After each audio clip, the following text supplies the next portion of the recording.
ശബരിമല അയ്യപ്പ സേവാ സമാജത്തിന്റെ ശുചീകരണ യജ്ഞം സ്വച്ഛ് ശബരിമല പ്രവർത്തനം പുരോഗമിക്കുകയാണ്. എരുമേലിയിലെ 16 ഇടങ്ങളാണ് ശബരിമല അയ്യപ്പ സേവാ സമാജത്തിന്റെ പ്രവർത്തകർ ശുചീകരിക്കുന്നത്. എരുമേലി വലിയ തോട് ഭാഗം ശുചീകരിക്കുന്നതിന്റെ യജ്ഞം പുരോഗമിക്കുന്നു. എരുമേലിയിൽ ഏറ്റവും കൂടുതൽ മാലിന്യങ്ങൾ കുമിഞ്ഞുകൂടുന്നത് വലിയ തോട് ഭാഗത്താണ്. ഒരു വർഷം കുമിഞ്ഞുകൂടുന്ന മാലിന്യങ്ങൾ ഇവിടെ അവശേഷിക്കും. വലിയ ദുർഗന്ധം വമിക്കുന്ന സാഹചര്യം ഉണ്ടാകും. പലപ്പോഴും കൃത്യമായി ശുചീകരണ പ്രവർത്തനങ്ങൾ നടത്താത്തതിൻ്റെ അഭാവം, മറ്റ് സർക്കാർ സംവിധാനങ്ങൾ ഇടപെട്ടുകൊണ്ടുള്ള ശുചീകരണ പ്രവർത്തനങ്ങളുടെ അലംഭാവം പലപ്പോഴും വലിയ തോടിനെ മലിനീകരിക്കപ്പെടുന്ന, ഏറ്റവും മാലിന്യം കുന്നുകൂടുന്ന അവസ്ഥയിലേക്ക് കൊണ്ടുചെന്ന് എത്തിക്കാറുണ്ട്. ഇപ്പോൾ വലിയ തോട് ശുചീകരിക്കുകയാണ് ശബരിമല അയ്യപ്പ സേവാ സമാജത്തിൻ്റെ പ്രവർത്തകർ. മാലിന്യ കൂമ്പാരമായി മാറിയിരിക്കുന്നു. ദുർഗന്ധം വമിക്കുന്ന സാഹചര്യമുണ്ട്. പലയിടങ്ങളിൽ പ്ലാസ്റ്റിക് മാലിന്യങ്ങളടക്കം കുന്നുകൂടിയിട്ടുണ്ട്. ഭക്ഷണാവശിഷ്ടങ്ങളടക്കം പലയിടത്തുമുണ്ട്. അങ്ങനെ ഏറ്റവും മോശമായ സാഹചര്യത്തിലേക്ക് മാറിയിരിക്കുന്ന എരുമേലി വലിയ തോട് ക്ഷേത്രത്തിന് മുൻഭാഗത്തുള്ള ആ ഭാഗം വൃത്തിയാക്കുകയാണ് ശബരിമല അയ്യപ്പ സേവാ സമാജത്തിൻ്റെ പ്രവർത്തകർ. ഇപ്പോൾ ശബരിമല അയ്യപ്പ സേവാ സമാജം ഭാരവാഹി, എരുമേലി വലിയ തോട് ശുചീകരണത്തിൻ്റെ നേതൃസ്ഥാനത്തുള്ള ഭാരവാഹി നമ്മളോടൊപ്പം ചേരുന്നുണ്ട്. എങ്ങനെയാണ് പുരോഗമിക്കുന്നത്? இது ஐயப்ப சேவா சமாஜத்தின் மூலியமாக நாங்கள் திருச்சி மாவட்டத்திலேருந்து வந்திருக்கோம். கிட்டத்தட்ட ஒரு 79 பேர் வந்திருக்கோம். வந்து இந்த தோடை வந்து க்ளீன் பண்ணுறதுக்காக அந்த பணியை நாங்கள் செஞ்சுக்கிட்டு இருக்கிறோம். இந்த ஏரியா ரொம்ப வேஸ்டாகிட்டு இருக்குது. எப்படி உங்களுடைய கிளீனிங் ப்ராசஸ்?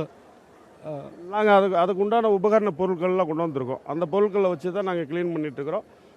மேலும் பார்த்திங்கன்னா நம்ம பக்தர்கள் எல்லாமே வந்து கையாலேயே வந்து அந்த கழிவுகள்லாம் எடுத்து அப்புறப்படுத்தி ஒரு இடத்துல சேகரித்து அதை கொண்டு போய் வெளியில் கொண்டு போய் இது பண்ணுறோம், அப்புறப்படுத்துகிறோம். എത്ര ആളുകളുണ്ട് ഇവിടെ വലിയ തോട് ശുചീകരിക്കും? 79 பேர் இருக்கும். திருச்சியில் നിന്നുള്ള ആളുകൾക്കാണ് ഇതിൻ്റെ ചുമതല? திருச்சி மாவட்டம் மட்டும். തിരുച്ചിയിൽ നിന്നുള്ള അയ്യപ്പ സേവാ സമാജം പ്രവർത്തകർക്കാണ് വലിയ തോട് ശുചീകരണത്തിൻ്റെ ചുമതല നൽകിയിരിക്കുന്നത്. ഏറ്റവും ഭംഗിയായി തന്നെ വലിയ തോട് ശുചീകരിക്കുകയാണ് ഇവർ.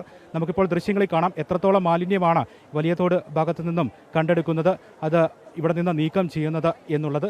ഏറ്റവും മനോഹരമായി അയ്യൻ്റെ ശബരിമല തീർത്ഥാടനത്തിൻ്റെ ആ കവാടം ഭംഗിയായി തന്നെ ശുചീകരിക്കുക എന്നുള്ള പ്രവർത്തനം പുരോഗമിച്ചുകൊണ്ടിരിക്കുന്നു. എങ്ങനെ പുരോഗമിക്കുന്നു സാർ? തമിഴ്നാട് தருமபுரி மாவட்டம். நாங்கள் ஒரு 150 பேர் இங்கே வந்து இது ஐயப்பனுடைய சேவா சங்கத்தின் மூலமாக வந்திருக்கோம். இன்றைக்கி நல்லா செஞ்சு கொடுத்துருக்கோம். അയ്യൻ്റെ ശബരിമല തീർത്ഥാടനത്തിൻ്റെ കവാടം ഏറ്റവും ഭംഗിയായി ഒരുക്കാൻ കഴിയുന്നതിൻ്റെ സന്തോഷം തന്നെയാണ് ശബരിമല സേവാ സമാജം പ്രവർത്തകർക്ക് ഉള്ളത്. അതിൻ്റെ ഒരു നിർവൃത്തിയിൽ തന്നെയാണ് അവർ ഈ പ്രവർത്തനങ്ങളുമായി മുന്നോട്ട് പോകുന്നത്. മാലിന്യങ്ങൾ ഒഴുകിയെത്തുന്നു, വിവിധയിടങ്ങളിൽ കുമിഞ്ഞുകൂടിയിരിക്കുന്നു. വിവിധയിടങ്ങളിൽ പ്ലാസ്റ്റിക് മാലിന്യങ്ങളും ഭക്ഷണാവശിഷ്ടങ്ങളും അടക്കം ഈ വലിയ തോട് മാലിന്യമാക്കപ്പെടുന്നതിന് കാരണമായി മാറിയിരിക്കുന്ന കാഴ്ചകൾ നമുക്ക് ദൃശ്യങ്ങളിൽ നിന്ന് കാണാം. എത്രത്തോളം ഭീകരമാണ് ഈ വലിയ തോടിൻ്റെ അവസ്ഥ എന്നുള്ളതും നമുക്ക് ദൃശ്യങ്ങളിൽ നിന്ന് കാണാം.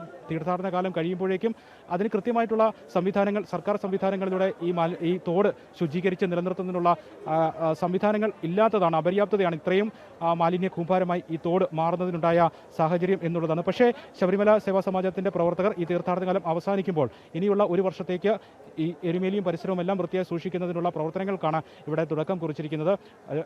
മാലിന്യങ്ങൾ ഇവിടെ നിന്ന് നീക്കം ചെയ്യുന്നു. വളരെ വേഗത്തിൽ തന്നെ, ദ്രുതഗതിയിൽ തന്നെയുള്ള പ്രവർത്തനങ്ങളാണ് ഇവിടെ നടന്നുകൊണ്ടിരിക്കുന്നത്. 79 പ്രവർത്തകർ ഈ വലിയതോട് ഭാഗത്ത് തന്നെ ഉണ്ട്.